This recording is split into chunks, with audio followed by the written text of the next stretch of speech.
WhatsApp call sound, how to change. Hey everyone, welcome back to our channel. In this video I will guide you on how you can change your WhatsApp call sound, so make sure to watch the video till the end.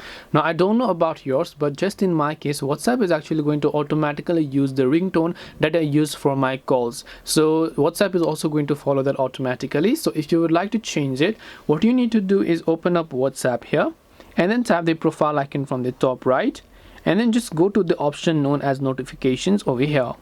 When you go to notifications, you can see notification tone, and you can see notification tone, vibrate, and so on. So right here you can see all the type of different options, but if you look at the bottom you'll find calls and you'll find ringtone. So when you tap on ringtone, you'll find your default ringtone that has been set to your phone. If you want to change the ringtone, you can select any of the other custom ringtones that maybe you downloaded for somewhere, or maybe you can choose the ones that are already pre-saved on your phone.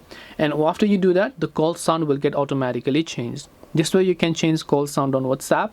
Hope this video was very helpful. If you have got any more questions, feel free to leave them down below. Thank you for watching till the end of this tutorial, and see you soon in the next video.